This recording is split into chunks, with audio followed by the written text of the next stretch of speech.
calls have made their way to the Sexual Harassment Center of Edmonton. A 12-year-old girl from St. Albert is seeking life-saving donors. And a break from studies for students can be a work of art itself. Hello and welcome to Second Edition News. I'm Matthew Churchill. And I'm Rejoice Carter. With the rise in recent sexual assault allegations, more local victims have been stepping forward. The Sexual Assault Center of Edmonton says it's been receiving an abundant number of calls, and they're always raising awareness on the services they offer. Edmonton Sexual Assault Center is open to people of all ages, genders, and sexual orientation. To meet with the counselor, you have to book an appointment, and they will figure out what type of therapy works best for you, and all the services they offer are completely free. I think definitely the larger cultural conversation that's starting to happen around all types of sexual violence is what is leading to this increase in demand for all of our services here at SACE. The Sexual Assault Center has a 24-hour crisis line, and they are also open Monday to Thursday from 8:30 to 5:30 p.m. A St. Albert girl is looking for a bone marrow transplant to help save her life. Lisa Pasichnuk and her family are looking for a match for their daughter Alex, who has a rare blood disease known as severe aplastic anemia. Our Daryl Stranger has more. Hopefully out there's going to be a match for her, and it's going to be life-saving. Life-saving. That's what the Pasichnuk family is hoping they can accomplish for Alex by going to post-secondary schools in Edmonton looking for the match they need. We started this process for Alex on August 25th. So we will be going on 3 months, the end of this month, and we still have not found a match.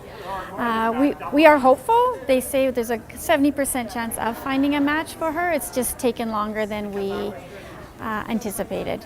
Students say even though they were going to or from class, they had no problem taking a few minutes out of their day to get swabbed and see if they are that match. Came out of my class from a test and saw that they were doing this and thought it'd be something to do. Because, I mean, you never know where that match is, and I mean, you're saving a life if you are the match. I actually just walked into the school to go to class that I have in like half an hour, and I saw that they were doing it, so I decided to get swabbed, and like if I'm a match, great. The power of social media is also helping the family spread their story throughout the city. After great turnouts at both NAIT and MacEwan, they'll be at the U of A all day Friday and Archbishop Jordan December 12th from 3:30 to 6. For Second Edition News, I'm Daryl Stranger.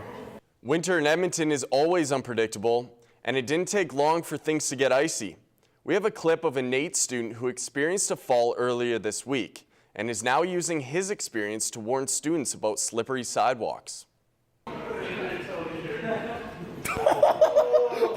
Icy conditions can lead to more serious injuries than we just saw. However, there are always ways to prevent a fall.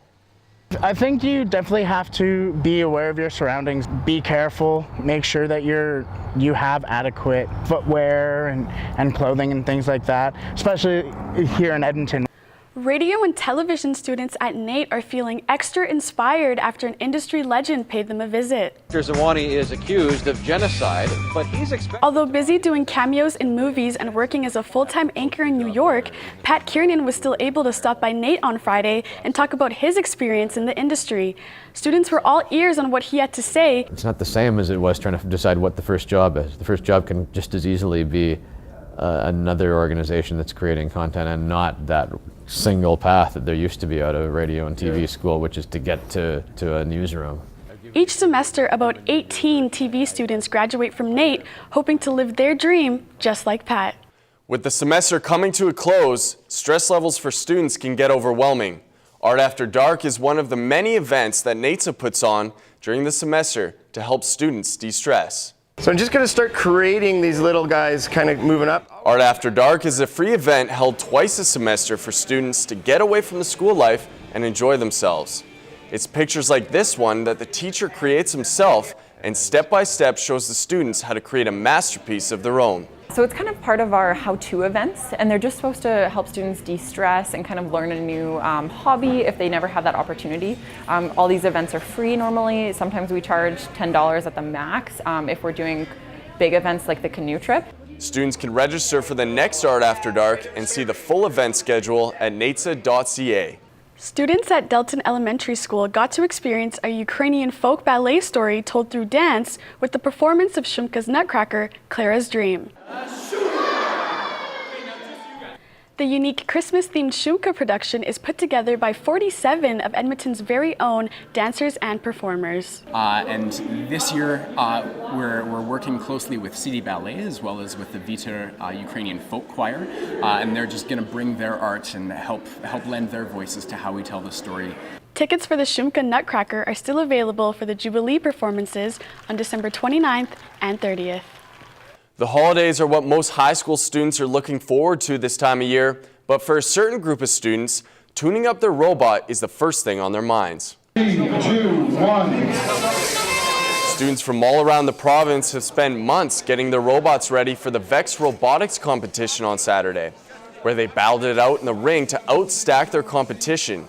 Students designed, built, and programmed their robots to stack cones faster and higher than the other teams. The provincial event will actually qualify teams to go to the world competition after that. This competition, they can qualify to go to the U.S. Open, and from that other competition, they can go to the world competition. Team TurboTech from Sir Winston Churchill High School in Calgary stacked their way to the top, taking first place in the competition. Rumor has it the Oil Kings had a pretty busy weekend. And what's this about an amateur boxing match in a hotel basement? You must have made that up. I wouldn't kid you guys. Let's take a look at that and much more in the wild world of YEG Sports. Patients at the Stollery Children's Hospital were paid a special visit by members of Team Canada's women's hockey team. Which one is your favorite? Police Cowboy. Team members brought gift bags filled with autographed hockey cards and pictures to color. They spent a couple hours interacting, playing with toys, and doing arts and crafts. Veteran forward Brianne Jenner says experiences like this help humble the team and unite them with the community. Yeah, I mean, I think it's fantastic that we have this time to give back, and we kind of forget, how people look up to us when we wear this jersey and the impact that we can have. So, you can't take that for granted, and any opportunity that we have, it's important for us to leave a footprint in the communities that we're in. And obviously, we tour Alberta this year and play a lot of games in Edmonton. So to be able to have a day like this where we can, engage with the community is really special for us. Team Canada will face rival USA at Rogers Place on December 17th. It's the last tune-up game before heading off to the Olympics in Pyeongchang, South Korea this spring. Mired in a 9-game losing skid, the Edmonton Oil Kings played host to the Kootenay Ice in WHL action on Friday evening.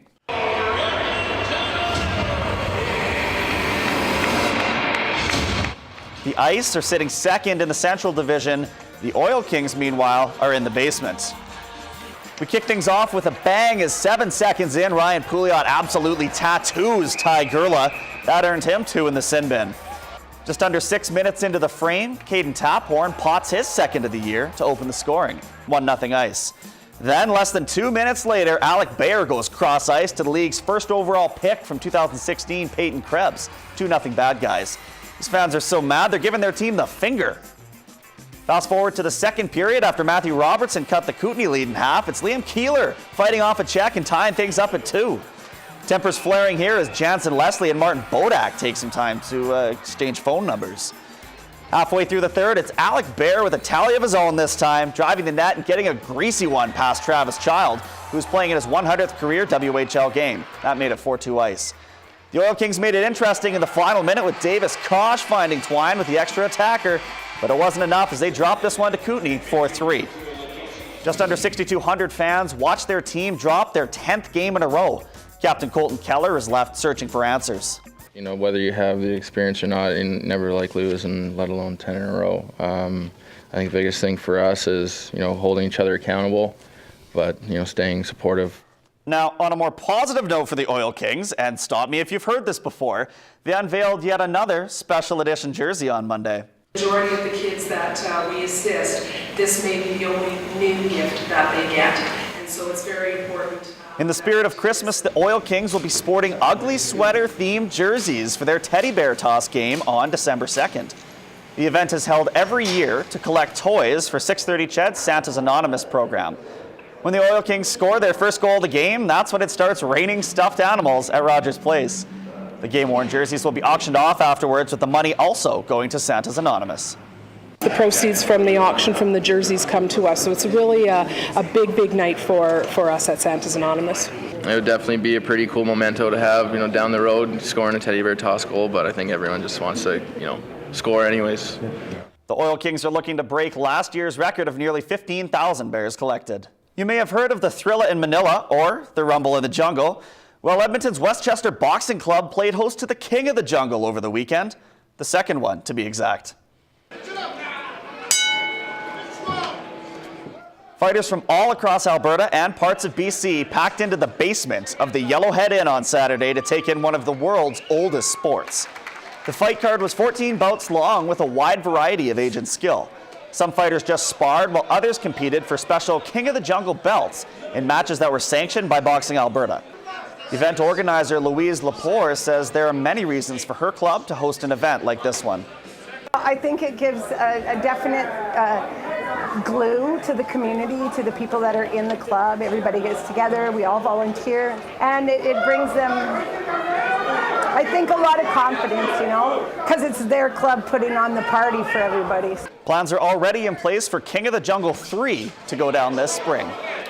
Not a chance you'll ever catch me in the ring with those guys. Even those little kids could throw down. Is there a better chance of you bidding on one of those Oil King jerseys? Not on a student budget, he won't. That's been your look at Second Edition News. Thanks for joining us, and we'll see you next time.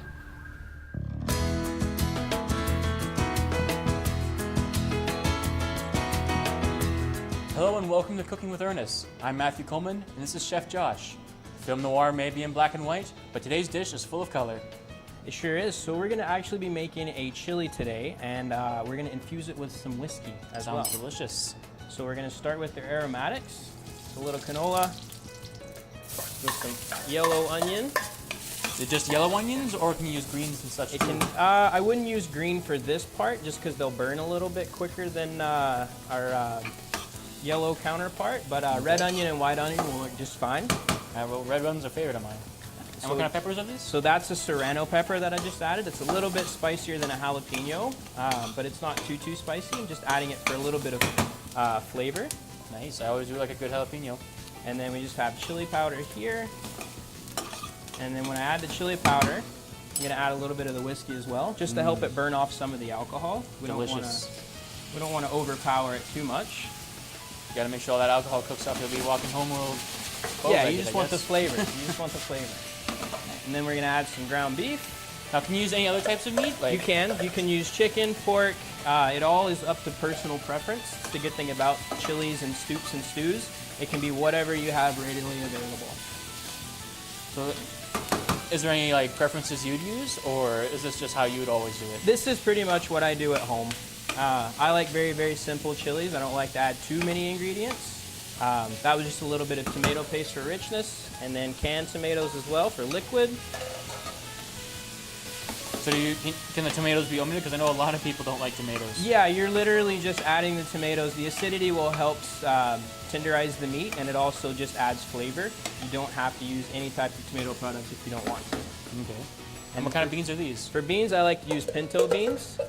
You can use pinto, you can use kidney, you can use basically any bean that you want. The world is your oyster. Or bean. Or bean everywhere. Wow, that looks delicious. For this recipe and more, go to naitnewswatch.ca and click on the Second Edition tab. I'm Matthew Coleman, and this is Chef Josh, and thank you for watching.